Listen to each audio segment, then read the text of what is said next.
Hello students and welcome to the Educent. और आज है class English grammar for C TET UP TET and other TETs, यानी जितने भी आपके टीचिंग एग्जाम्स हैं वहाँ पर इंग्लिश लैंग्वेज यानी इंग्लिश ग्रामर किस हिसाब से आती है, कितनी आती है, उसके क्वेश्चंस और क्वेश्चन किन कंसेप्ट्स पर बेस्ड आते हैं।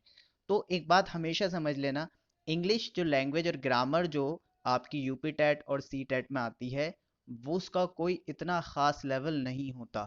मैं आपको बताता हूँ, अगर आपके बेसिक मजबूत हैं, अगर इंग्लिश के बेसिक मजबूत हैं तो इंग्लिश के अंदर आप बहुत अच्छा स्कोर कर सकते हो। मैं कह सकता हूँ कि इंग्लिश के अंदर आप 30 आउट ऑफ 28 26 तक नंबर ला सकते हो, चाहे वो सी टेट हो या फिर आपका यूपी टेट हो। लेकिन बस थोड़ा सा आपको इंग्लिश के बेसिक पर फोकस करना होगा। तो चलिए आज उन्हीं क्वेश्चन को देखते हैं, और ये क्वेश्चंस भी वो हैं जो आए हुए हैं। तो चलिए डिस्कस करते हैं। पहला क्वेश्चन हम अपना देखिए, पहला क्वेश्चन जो देखेंगे आप वो आर्टिकल से लिया गया है। Yesterday I so European riding on elephant. तो देखिए यहाँ पे आर्टिकल्स की बात हो रही है। अगर मैं आर्टिकल्स के बारे में आपको बता दूं तो आर्टिकल्स का जो बेस होता है वो क्या है भाई। आर्टिकल्स एक तो ए होता है, एक एन होता है और एक द होता है। ठीक है, तो ये आपके एन जो लगता है वो वोवल साउंड, जो वोवल साउंड निकालता है, साउंड निकालता है, वो नहीं, क्या भला, लेटर नहीं, जो साउंड निकालता है। तो देखिए वर्ड जो है ये यूरोपियन, इसके साथ ए लगना चाहिए या एन लगना चाहिए, वो डिसाइड करेगा ये साउंड क्या निकाल रहा है। यू, यूरोपियन, यू से शुरू हो रहा है, तो भैया यू तो है जो होता है वोवल साउंड नहीं है। वोवल साउंड क्या होता है, आ ई ए ओ, ये वोवल साउंड है, यू तो वोवल साउंड नहीं है। तो इसके अंदर एन नहीं लगेगा बल्कि क्या लगेगा, ए लगेगा। ठीक है, इसके बाद राइडिंग ऑन एलिफेंट, एलिफेंट में ए आ रहा है, एलिफेंट में ए आ रहा है और ए कैसा है आपका, वोवल साउंड है, तो इसके अंदर आप एन लगेगा।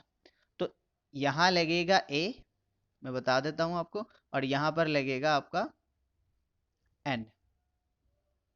तो यहाँ पे जो ऑप्शन होगा वो ठीक होगा, C. Yesterday I saw a European riding on an elephant. तो हमेशा ध्यान रखना, आर्टिकल्स के अंदर ए और एन की कंसेप्ट सिर्फ यही है। एन वहां पर लगता है जिन वर्ड्स की साउंड जो होती है वोवल होती है। वोवल साउंड कैसे, जैसे आ, ई, ए, ओ। मैं आपको लिख के बताता हूँ, हिंदी में जो साउंड होता है ना आपके, वो साउंड आ, ई, ओ, ऊ, ये सारे के सारे साउंड ए, अगर ये साउंड निकालता है कोई भी वर्ड तो उसमें एन लगेगा। चाहे भाई अब वो आपका कुछ भी हो, कुछ भी हो, चाहे वो ई से शुरू हो रहा हो, चाहे एच से शुरू हो, चाहे जेड से शुरू हो रहा हो, चाहे एच से शुरू हो रहा हो, लेकिन अगर वोवल साउंड निकाल रहा है तो हमेशा क्या लगेगा, एन लगेगा। देखिए मैंने आर्टिकल्स की एक वीडियो बना रखी है, पूरी वीडियो है, अच्छे से एक्सप्लेन कर रखी है। मैं इसका उसका लिंक इस वीडियो में डाल दूंगा, आप उसे ज़रूर देखें ताकि आपकी कंसेप्ट मजबूत हो जाए। तो चलिए नेक्स्ट क्वेश्चन देखते हैं। नेक्स्ट क्वेश्चन आपके सामने है, correct the following sentence and choose the right answer.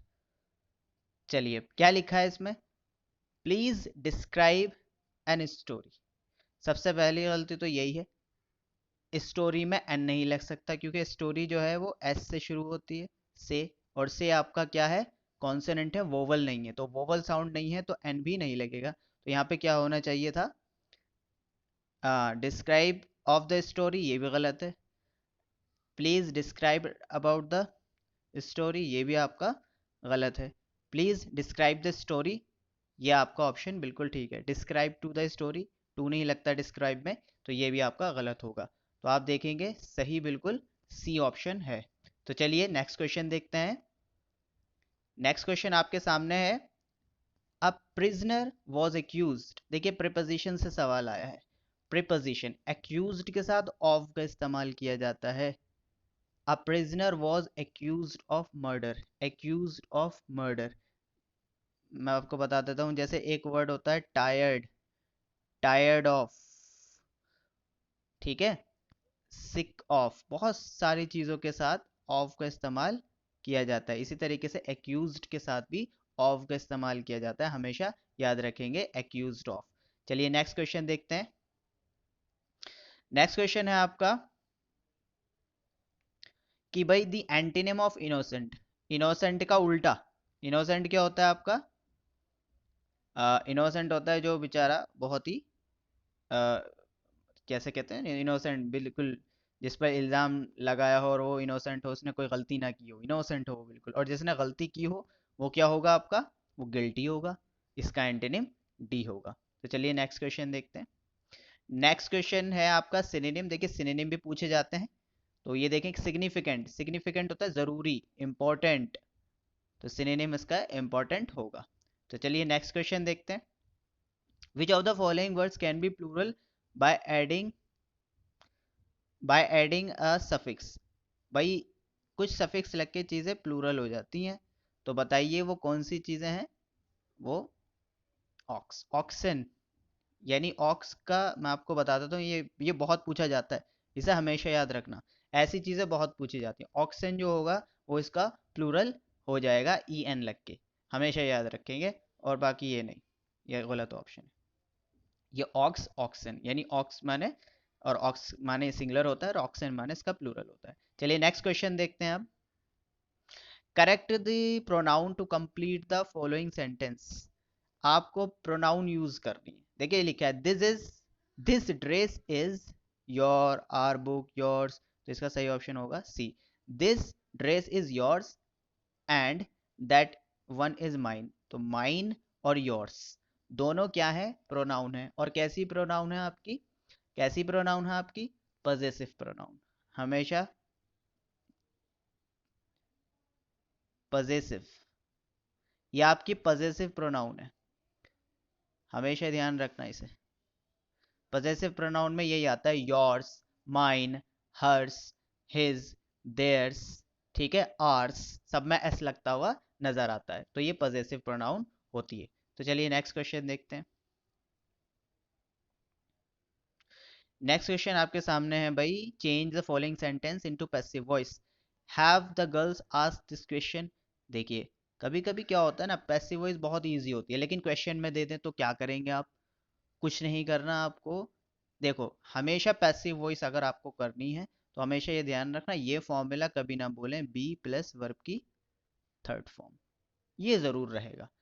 देखिए पैसिव वॉइस की पूरी क्लास है हमारे पास, उसका भी मैं लिंक आपको भेज दूंगा।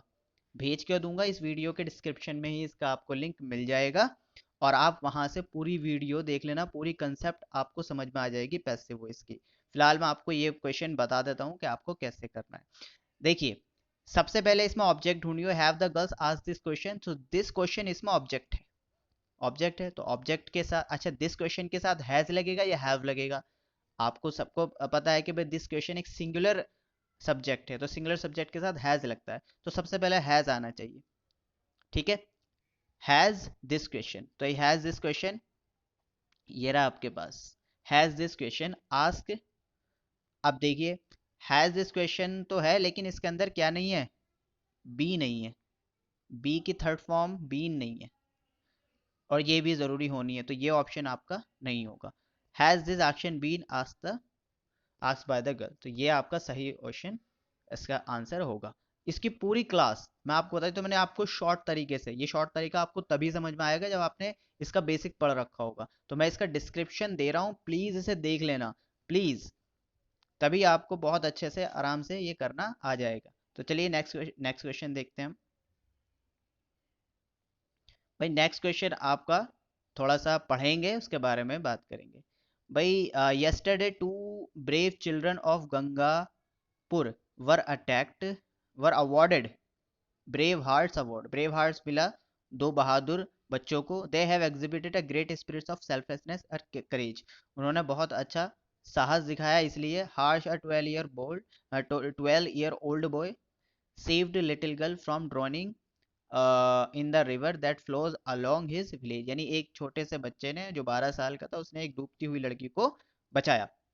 गरिमा has awarded for the presence of, for her presence of mind, तो गरिमा जो है उसे प्रेजेंस ऑफ माइंड के लिए उसे अवार्ड दिया गया। बाकी पूछा क्या क्वेश्चन में, ही देखेंगे which kind of girl noun is girl. तो गर्ल जो है वो आपका कॉमन नाउन है। कैसा नाउन है भाई? कॉमन। अच्छा, कॉमन नाउन के बारे में आपको मैं बताता हूँ। कॉमन नाउन वो नाउन नाउन होती है जिसमें एस ई एस आराम से आप लगा सकते हैं। जैसे गर्ल है तो गर्ल्स कर सकते हैं।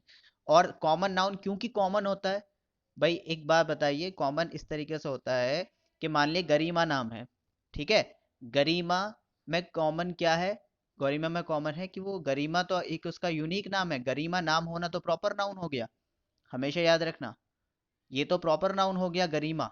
लेकिन गरिमा एक गर्ल है, ये प्रॉपर वो कॉमन नाउन होगा, क्योंकि खाली गरिमा ही गर्ल नहीं है। हमेशा इस बात रखना कॉमन नाउन और प्रॉपर नाउन में क्या फर्क होता है।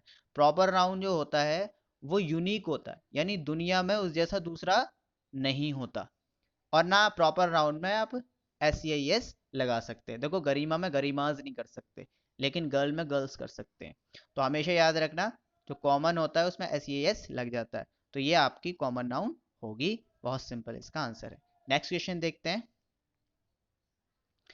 नेक्स्ट क्वेश्चन है आपका फिर वही उसी से, which part of speech is word the brave. देखिए ब्रेव जो है वो किसी की क्वालिटी को बता रहा है, और क्वालिटी क्या होती है, हमारी एडजेक्टिव। यानी जब हम किसी नाउन या प्रोनाउन की क्वालिटी को बताते हैं वो एडजेक्टिव कहलाती है। हमेशा याद रखना एडजेक्टिव जो है दो चीजों की क्वालिटी बताती है। किसकी चीज की, किस चीजों की क्वालिटी बताती है, दो दो चीजों की। एक तो नाउन की, नाउन की क्वालिटी बताता है, और दूसरा बताता है प्रोनाउन की। यानी एडजेक्टिव का काम जो है नाउन और प्रोनाउन की एडजेक्टिव यानी उनकी क्वालिटी को बताना होगा। ठीक है, तो चलिए नेक्स्ट क्वेश्चन देखते हैं। नेक्स्ट क्वेश्चन है आपका फिर नाउन प्रोनाउन से ही, और नाउन से पूछा गया है भाई पता material noun. Material noun simple gold है, इसमें ज़्यादा इसमें जो मैटर से बनी होती है, जैसे आपका डायमंड हो गया, आपकी वुडन हो गई, आपका हनी हो गया, जो नेचुरल चीज़ है आपकी, जो मैटर होता है जिनमें, उन्हें आप क्या बोलते हैं, मटेरियल नाउन। चलिए नेक्स्ट क्वेश्चन देखते हैं। Which of the following words is an abstract noun. सबसे पहले एब्स्ट्रैक्ट नाउन को मैं आपको समझा देता हूं कि भाई एब्स्ट्रैक्ट नाउन आखिर होती क्या है।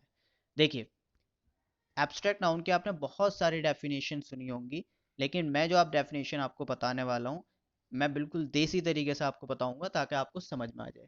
देखिए एब्स्ट्रैक्ट नाउन वो नाउन होता है जिसे उठाकर आप किसी को दे नहीं सकते, किसी को उठाकर नहीं दे सकते, यानी फिजिकल नहीं होती वो।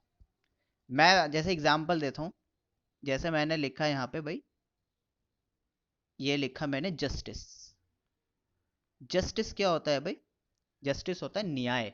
तो एक बात बताइए, मान लीजिए कोर्ट में आपका मुकदमा चल रहा है और आप बोल रहे हो जैसे जज मुझे न्याय चाहिए, मुझे जस्टिस चाहिए, मुझे जस्टिस चाहिए, और जस्टिस साहब उठे, अपनी जेब में हाथ डाला और आपको निकाल के जस्टिस दे दिया और बोला चलो बैठो, जस्टिस ही तो चाहिए था, इतना शोर क्यों मचा रहे हो।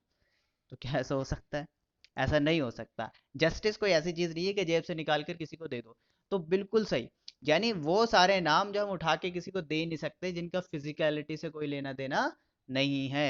तो देखो वुमेन जो है फिजिकली है, बॉय फिजिकल है, और प्लव यानी हल जो होता है जैसे हम जमीन खोदते हैं, वो कनेक्शन एक ऐसी चीज है जिसे आप ना तो देख सकते हैं और ना किसी को उठा के दे सकते हैं। ऐसा नहीं होता कि मेरे पास कनेक्शन ले जा, हम दोनों में एक कनेक्शन है, ठीक है, टीचर और स्टूडेंट में एक कनेक्शन है, जो मेरे बैग में रखा है, तो कनेक्शन कोई बैग में रखा रहेगा, तो क्योंकि इसके अंदर फिजिकलिटी नहीं होती। तो एब्स्ट्रैक्ट नाउन जो होता है इसके अंदर फिजिकलिटी नहीं होती, वो बस मेंटली होता है, नाम के लिए होता है सिर्फ। चलिए नेक्स्ट क्वेश्चन देखते हैं। नेक्स्ट क्वेश्चन है आपका एडवर्सिटी। देखो फिर अब आप खुद सोचो, एडवर्सिटी क्या है? एडवर्सिटी होती है मुसीबत। तो मुसीबत कोई ऐसी चीज है जो जिसे आप हाथ लगा सकते हो, छू सकते हो, ना तो उसे आप हाथ लगा सकते हो, ना ही आप उसे छू सकते हो, ना ही आप उसे देख सकते हो, बस महसूस कर सकते हो हाँ जी कुछ है, जिसका सिर्फ नाम है लेकिन उसे देख नहीं सकते। तो भैया ये एब्स्ट्रैक्ट नाउन ही तो हुई। या ऐसा थोड़ी होता है एडवर्सिटी मेरी जेब में रखी है, लो उसके घर में डाल दो, उसके घर में मुसीबत आ जाएगी, ऐसा थोड़ी होता है, नहीं होता ना। तो बस एब्स्ट्रैक्ट नाउन की यही डेफिनेशन है कि आप किसी को उसे उठा के नहीं दे सकते फिजिकली। तो बस आपको मुझे लगता है समझ में आ गया होगा। नेक्स्ट क्वेश्चन देखते हैं। नेक्स्ट क्वेश्चन है which part of speech word hard in the sentence is, भाई हार्ड पूछे कि हार्ड क्या है। ये सेंटेंस पढ़िए आप पहले, ही इज वर्किंग हार्ड। तो ये हार्ड वर्ड जो है क्या है, प्रीपोजिशन है, एडवर्ब है, कंजंक्शन है, या नाउन है, क्या है ये? मैं आपको बता देता हूँ, ये है आपकी एडवर्ब। अब ये एडवर्ब क्यों है ये भी समझ लीजिए। एडवर्ब जो है वो तीन चीज़ों को तीन चीज़ों की क्वालिटी बताती है। मैं आपको बताता हूँ किस किस की। एक तो वर्ब की, एक एडजेक्टिव की, और एक खुद अपने आप की यानी एडवर्ब की, यानी अपने आप की भी बताती है। अब यहाँ पर देखो क्या है, यहाँ पे किसके एडजेक्टिव बता रहे हैं, यहाँ पे वर्किंग की। मुझे ये बताइए, he is working hard, he is working hard, यानी जो वर्किंग एक्शन, ये जो वर्किंग है, एक्शन जो हो रहा है वर्किंग वाला, यही तो हार्ड हो रहा है। तो ये नहीं, हार्ड किसकी क्वालिटी है, वर्किंग की। और वर्किंग क्या है आपका, वर्ब है। तो जो वर्ड आपकी वर्ब को मॉडिफाई करे, वर्ब की क्वालिटी बताए, वो एडवर्ब होता है। अरे ये बात समझ में। मान लीजिए यहां से मैं वर्किंग हटा दूं और ये लिख दूं ही इज हार्ड, अब ये एडवर्ब नहीं होगी, अब ये एडजेक्टिव होगी, क्योंकि ही जो है आपका प्रोनाउन है। और मैंने बताया था जो प्रोनाउन की क्वालिटी कौन बताता है, प्रोनाउन की क्वालिटी बताएगा एडजेक्टिव। इसकी अगर आपको क्लास लेनी है, क्योंकि इसकी अभी मैंने कोई क्लास नहीं डाली है यूट्यूब पर, अगर आपको इस टॉपिक की क्लास डालनी है प्लीज कमेंट में लिखकर जरूर बताइएगा, प्लीज कमेंट में जरूर बताइएगा कि आपको इसकी क्लास चाहिए, क्योंकि ये एडवर्ब क्या होता है, एडजेक्टिव क्या होता है, नाउन क्या होता है, प्रोनाउन क्या होता है, ये सब मैं क्लियर उसी वीडियो में कर दूंगा। लेकिन आपको बताना पड़ेगा, आपको कमेंट बॉक्स में लिखकर भेजना पड़ेगा कि आपको ये टॉपिक पर वीडियो चाहिए या नहीं। तो चलिए नेक्स्ट क्वेश्चन देखते हैं हम अपना। तो इसका आंसर मैंने आपको बता दिया, एडवर्ब है। नेक्स्ट क्वेश्चन देख लेते हैं। नेक्स्ट क्वेश्चन है विच of the following sentence has a conjunction, conjunction किस में है, शी इज पुअर, ये रहा कंजंक्शन, तो बट इसी में है, यही आंसर होगा, बाकी अब पढ़ने की आपको जरूरत नहीं है, बट एक कंजंक्शन है। चलिए नेक्स्ट क्वेश्चन देखते हैं जी। Point out the sentence which is in present perfect. देखो जब भी कभी परफेक्ट की बात हो, परफेक्ट की, तो परफेक्ट जो होता है ना हमेशा, परफेक्ट का मतलब होता है वर्ब की थर्ड फॉर्म, ठीक है। और अगर प्रेजेंट आ जाए तो उसमें हैज और हैव जरूर लगा होगा, ये बस बात ध्यान रखना, हैज या हैव, हैज या हैव, यानी हैज या हैव प्लस वर्ब की थर्ड फॉर्म, तो समझ लेना वो प्रेजेंट परफेक्ट सेंटेंस है। बस इतना आपको देखना पड़ेगा। मेरे ख्याल से बात समझ में आ रही होगी। अब देखो हैज हैव और वर्ब की थर्ड फॉर्म किधर को है, देखो ये रहा, इस सेंटेंस में हैव है और वो फिनिश वर्ब की थर्ड फॉर्म है, तो समझ लो यही प्रेजेंट परफेक्ट सेंटेंस आपका होगा। तो चलिए नेक्स्ट क्वेश्चन देखते हैं। चलिए फिर इंटरेस्टिंग क्वेश्चन आ गया है, विच of the following sentence has a transitive verb. Transitive verb क्या होती है, ट्रांजिटिव वर्ब समझ लें पहले, ट्रांजिटिव और इंट्रांजिटिव वर्ब क्या होती है। या हमेशा इस बात को ध्यान रखना,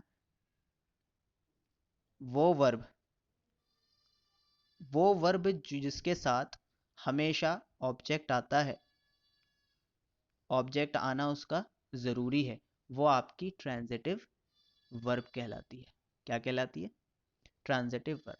और जो वर्ब किसी बिना सब्जेक्ट, बिना ऑब्जेक्ट के हो, यानी उस वर्ब के बाद और कोई ऑब्जेक्ट उसका ना हो, तो वो आपकी इंट्रांजिटिव वर्ब कहलाती है। सो शी राइट्स वेल, अब ये नहीं पता उसने क्या लिखा है, यानी ऑब्जेक्ट क्लियर नहीं है, तो ये आपका इंट्रांजिटिव वर्ब है, ठीक है। She walks in the morning daily, उसने किस चीज पर वॉक किया है, वो ऑब्जेक्ट हमारे पास नहीं है, तो ये भी नहीं होगा। He is running very fast, वो भाग रहा है, लेकिन ऑब्जेक्ट क्या है, नहीं है, इसमें कुछ भी ऑब्जेक्ट नहीं है। आई किल्ड अ स्नैक, तो मारा, सांप को मारा, एक्शन किया, वर्ब हुई, लेकिन और किस पर हुई, ये ऑब्जेक्ट क्या था, स्नैक, तो आप कह सकते हैं ये ट्रांजिटिव वर्ब है, क्योंकि यहां पर आप देखेंगे, यहाँ पे आपके पास ऑब्जेक्ट है, तो सिंपल होगा ट्रांजिटिव वर्ब और ऑप्शन होगा इसमें डी। चलिए नेक्स्ट क्वेश्चन देखेंगे। नेक्स्ट क्वेश्चन आपके सामने है, विच of the following sentence is negative. बस सिंपल है, जिसमें आपका नॉट या कुछ ऐसी चीज़ें दिखें वो नेगेटिव है। अब देखो, I come from a rich family, इसमें कोई आपकी नेगेटिविटी नहीं है, वो दिख भी नहीं रही है, आपको कोई नेगेटिविटी नहीं दिख रही है। यहाँ देखो यही है नेगेटिव वर्ड, तो ये बहुत ही ईजी क्वेश्चन, नेगेटिविटी। ये देखो कहीं पे भी नॉट वगैरह कुछ या नहीं आ रहा है। तो चलिए नेक्स्ट क्वेश्चन देखेंगे हम। विच of the following sentence is exclamatory. Exclamatory यानी जब हम अपनी स्ट्रॉन्ग फीलिंग को शो करते हैं, वो वाले sentence. Which is your favourite book, तो ये तो क्वेश्चन हो रहा सिंपल, इसमें फीलिंग तो है ही नहीं। What a piece of work is man. हाँ, व्हाट अ पीस, तो देखो what a wonderful, how beautiful, ऐसे क्वेश्चन ही आपके क्या कहलाते हैं, एक्सक्लेमेटरी, जिसमें आप सिंपल अपनी फीलिंग को शो कर रहे हो। What you know about ancient, ये तो सिंपल क्वेश्चन है। His cruelty knew no bounds, ये भी एक सिंपल बात बता रहा है। What a piece of work is man, तो व्हाट आ या हाउ, ठीक है, ऐसे शब्दों से जो बनता है वो एक्सक्लेमेटरी सेंटेंस बनता है। तो यही आपका बी ऑप्शन आपका सही होगा। चलिए नेक्स्ट क्वेश्चन देखते हैं हम। भाई, point out the complex sentences. अब आप सबसे पहले समझ लें कॉम्प्लेक्स, सिंपल और कंपाउंड सेंटेंस होते क्या, तभी समझ में आएगा आपके। चलिए पहले मैं बता देता हूँ। देखिए, एक तो होता है आपका सिंपल सेंटेंस, ठीक है। सिंपल सेंटेंस मैं यहाँ लिख देता हूँ, उसमें सिर्फ एक ही वर्ब होती है, एक सब्जेक्ट होता है, एक वर्ब होती है। एक होता है इसमें कंपाउंड, क्या होता है, कंपाउंड। कंपाउंड सेंटेंस की क्या, मैं आपको बता देता हूँ क्या क्वालिटी होती है, कि उसके अंदर दो सब्जेक्ट हो सकते हैं, और दोनों सब्जेक्ट कैसे होते हैं, इंडिपेंडेंट, आज़ाद, यानी एक दूसरे पर निर्भर नहीं करते, इंडिपेंडेंट होते हैं दोनों। एक होता है आपका कॉम्प्लेक्स। कॉम्प्लेक्स सेंटेंस कैसे होते हैं, कि इसके अंदर दो सब्जेक्ट होते हैं। कितने सब्जेक्ट होते हैं, दो सब्जेक्ट होते हैं। इसमें एक तो इंडिपेंडेंट होता है, ठीक है, और एक होता है इसमें डिपेंडेंट, यानी एक दूसरे पर निर्भर, एक मेन होता है, एक उसका सबऑर्डिनेट होता है। तो ये बात हमेशा समझ लो। शी डज नॉट सिंग, ये तो एक सिंपल है, क्योंकि इसके अंदर एक सब्जेक्ट और एक ही वर्ब है। They are very wise people, ये भी आपका सिंपल है, एक ही सब्जेक्ट है, एक ही वर्ब है। You know me well, subject एक ही है। तो सारे ही सिंपल सेंटेंस तीनों। अब यही बचा है आपका, इसे हम देख लेंगे। One who does not love one's country is a wretched person.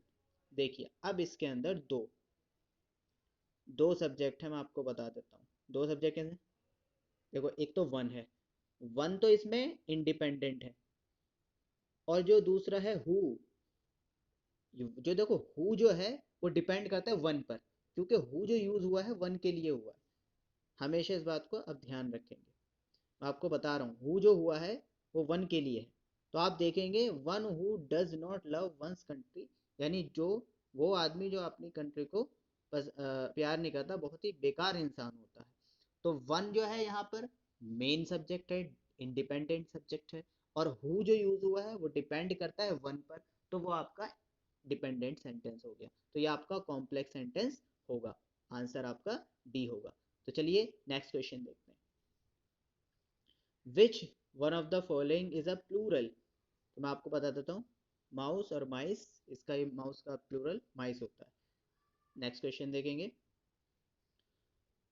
Next question है आपका, सिंगुलर क्या है, कैट्स सिंगुलर नहीं है, डॉग्स कार सिंगुलर नहीं है, यही बचा है, तो यही सिंगुलर होगा। अब ये क्या होगा मैं बता देता हूँ आपको। देखो भले ही इसमें एस लग रहा है, लेकिन ये प्लूरल नहीं है, क्योंकि ये मैथमेटिक्स जो होता है, मैथ्स जिसे हम शॉर्ट में बोलते हैं, इसके अंदर एस लगाना जरूरी होता है, क्योंकि इसका नाम ही यही है, ठीक है। मान लीजिए किसी का नाम जेम्स, जेम्स बॉन्ड सुना होगा ना, जेम्स नाम है उसका। अब इस उस लग तो इसमें भी ऐसा है, तो इसका मतलब ये थोड़ी ना है कि वो भी भैया दो हो गए, जेम्स बॉन्ड भी दो हो गए, नहीं, क्योंकि नाम में ही ऐसा है, इसीलिए मैथमेटिक्स के नाम में ही ऐसा है। तो वो इसलिए एक सब्जेक्ट है, ऐसे उसमें जो लगता है वो इसलिए नहीं लगता क्योंकि वो प्लूरल है। बल्कि एस उसमें इसलिए लगता है क्योंकि उसका नाम ही यही है। मैंने बताया ना, अगर किसी का नाम जैम्स है तो जैम्स ही रहेगा, ये थोड़ी ना जैम हो जाएगा। अगर आपके हिंदी के नाम में भी कहीं ऐसे एस आ जाता है तो इसका मतलब ये थोड़ी ना तुम दो हो जाते हो, तो तुम्हारा नाम है। तो इसी बात को ध्यान रखना, ये सिर्फ नाम है और एक ये सिंगुलर नाउन है। चलिए नेक्स्ट क्वेश्चन देखेंगे। नेक्स्ट क्वेश्चन है आपका भाई, विच of the following sentence is in active voice. Active voice में, एक्टिव वॉइस का सिंपल है, पहले सब्जेक्ट होता है, ठीक है, और थर्ड फिर उसके बाद आपकी वर्ब आती है, फिर ऑब्जेक्ट आता है। I requested him to come in time, यही है, क्योंकि ये सारे आपके पैसिव हैं। देखो वॉज आस्क्ड, वॉज बी की फॉर्म है ना, और मैंने बताया था पैसिव वॉइस में ही होता है। वॉज जो है बी की फॉर्म होती है, मैं आपको बता देता हूँ बी की कई फॉर्म होती हैं, जैसे इज, आर, एम, वॉज, वर, ये सारी बी की फॉर्म है। तो वॉज बी हो गया, और आस्क्ड वर्ब की थर्ड फॉर्म। तो मैंने आपको बताया था पैसिव वॉइस में बी प्लस वर्ब की थर्ड फॉर्म जरूर होती है। देखो यहाँ पे भी वॉज और फिर वर्ब की थर्ड फॉर्म, ये भी देखो पैसिव वॉइस है। ही वॉज हिट, देखो वॉज और फिर वर्ब की थर्ड फॉर्म हिट, ठीक है, हिट की वर्ब की थर्ड फॉर्म हिट ही होती है, कभी हिटेड लिख दो, ठीक है। तो ये आपका बस यही है जिसमें बी प्लस वर्ब की थर्ड फॉर्म नहीं आ रही है, तो आपका सेंटेंस यही आपका एक्टिव वॉइस में। नेक्स्ट क्वेश्चन देखते हैं हम अपना। चलिए नेक्स्ट क्वेश्चन है आपका, विच of the following sentence in passive voice. Passive voice में मैंने आपको फिर बताया कि बस क्या देखना है आपको, बी प्लस वर्ब की थर्ड फॉर्म, तो बस यही है, कुछ देखना ही नहीं, सिंपल आ गया answer. Next question. Next question आपके सामने, the that is the police, the police was seeking, that is the man the police was seeking. ये कह रहे हैं कि जो दा का इस्तेमाल हुआ है वो किस उसमें हुआ है, ये मैं आपको बता देता हूँ। डेफिनेट आर्टिकल्स, आर्टिकल्स में मैंने बताया था ए होता है और एन होता है, ये तो इनडेफिनेट आर्टिकल होते हैं, और जो दा होता है इसे डेफिनेट आर्टिकल बोलते हैं, ठीक है। तो ऑप्शन आपका डी होगा। नेक्स्ट क्वेश्चन देखते हैं। These students are most disobedient. हाँ, तो इसमें पूछ रहे हैं कि ये कौन सा जेंडर है स्टूडेंट्स का, भाई कॉमन जेंडर है, क्योंकि स्टूडेंट्स तो कुछ भी हो सकते हैं आपके, मैस्कुलाइन भी हो सकते हैं और फेमिनाइन भी हो सकते हैं। तो जिन जो जेंडर दोनों होते हैं उन्हें आप कॉमन जेंडर बोलते हैं। चलिए नेक्स्ट क्वेश्चन देखते हैं। In the sentence he was going along the road, point out the tense. Tense करना है भाई, ये देखो वर्ब और आईएनजी, तो ये पास्ट है, और ये वर्ब जो है पास्ट में आता है, तो ये पास्ट कंटिन्यूस सेंटेंस है, बहुत सिंपल है। नेक्स्ट क्वेश्चन नहीं है, बस इतना ही रखते हैं आज के लिए। तो अगर ये आपको वीडियो पसंद आई हो तो प्लीज़ इस वीडियो को लाइक कीजिए, सब्सक्राइब कीजिए और हमारे चैनल को देखते रहिए। देखिए पास्ट टेंसेस के भी सेंटेंस हमने बना रखे हैं और उसकी भी वीडियो है, मैं उसको भी लिंक आपको दे दूंगा। अगर ये आपको वीडियो पसंद आई है, तो अगर आपको किसी टॉपिक पर आपको वीडियो चाहिए ग्रामर की, तो प्लीज़ कमेंट करके बताएं, क्योंकि अगर आप नहीं बताओगे तो हमको पता कैसे लगेगा। तो बताइए कि किस टॉपिक पर आपको पढ़ना है, किस टॉपिक में आपकी कमज़ोरी है, हम आपको ज़रूर वो वीडियो प्रोवाइड करा देंगे। तो प्लीज़ कमेंट कीजिए, वीडियो को लाइक कीजिए, वीडियो को शेयर कीजिए, चैनल को सब्सक्राइब कीजिए और सजेस्ट कीजिए, ताकि आप दूसरों के साथ सीखें, क्योंकि अकेले सीखने से बेहतर है सबके साथ सीखा जाए, ताकि नॉलेज जो है, क्योंकि कोई भी कहीं से भी कुछ भी नॉलेज दे सकता है, इस बात को तो आप मान कर चलिए। तो चलिए आज के लिए हम इतना ही रखते हैं। Thank you so much for being here, और देखते रहिए दी एजुकेंट।